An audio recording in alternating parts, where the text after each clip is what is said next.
जय श्री कृष्ण बहनों, आज अपन बात करते हैं मकर संक्रांति की कहानी।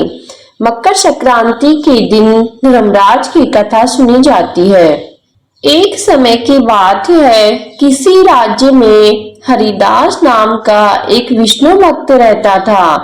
उसकी पत्नी गुणवती, जो बहुत ही सुशील और भगवान विष्णु की परम भक्त थी, वह एक पतिव्रता स्त्री थी। वह भगवान की पूजा पाठ नियमित रूप से करती थी, लेकिन उसने धर्मराज जी की पूजा पाठ कभी नहीं करी। वह हमेशा अतिथियों की सेवा करती थी। इस प्रकार वह सदाचारी व धर्मपरायण स्त्री थी। अंत में गुणवती मृत्यु को प्राप्त हो गई। धर्म क्रम के प्रभाव से यमदूत उसे आदर पूर्वक लेने आए। पापियों को भय प्रदान करने वाले धर्मराज जी के लोक में ले गए, जहां उसने देखा उस नगर के 4 बड़े बड़े द्वार है। नगर के बीच में धर्मराज का बहुत ही भव्य व सुंदर मंदिर है, जिस मंदिर में धर्मराज जी विराजमान है। उसके साथ ही चित्रगुप्त भी विराजमान है, जो मृत व्यक्तियों का लेखा जोखा रखते हैं वे सुनाते हैं। यमराज के दूत गुणवती को वहां ले गए। जैसे ही गुणवती ने धर्मराज को देखा, वह डरकर नीची गर्दन करके खड़ी हो गई। तब चित्रगुप्त जी ने गुणवती के पाप व पुण्यों का लेखा जोखा सुनाया।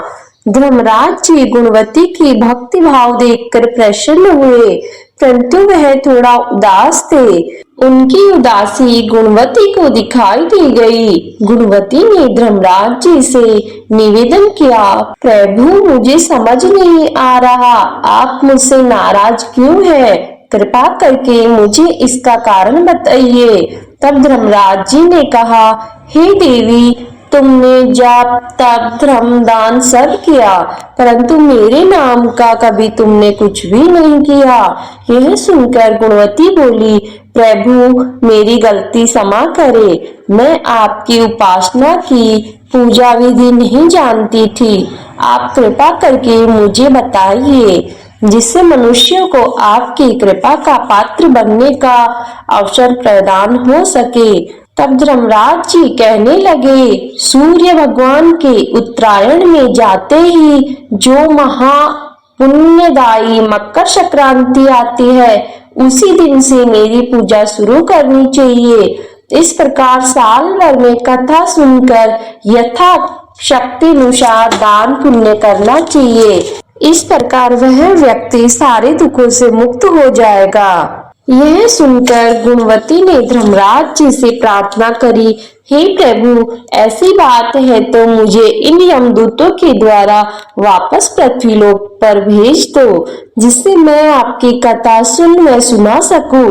गुणवती की ये प्रार्थना सुनकर धर्मराज जी ने उसे वापस धरती लोक पर जाने की अनुमति दे दी। गुणवती वापस जिंदा हो गई। उसके मृत शरीर में वापस से जान आ गई। कि बच्चे बोले, हमारी माता वापस जीवित हो गई। उसके बाद गुणवती ने अपने पति व बच्चों को धर्मराज जी की सारी बातें बताई। वह मकर संक्रांति के दिन से पति व बच्चों के साथ विधि पूर्वक धर्मराज जी की कथा का आरंभ किया। वह यथाशक्ति अनुसार दान पुण्य प्रारंभ किया। उसने साल भर कथा सुनी। वह सभी सुखों को भोगने के बाद अंत में वह मृत्युलोक को प्राप्त हुई। देवताओं ने स्वर्ग में गुणवती का बहुत स्वागत किया। बोलो धर्मराज महाराज की जय।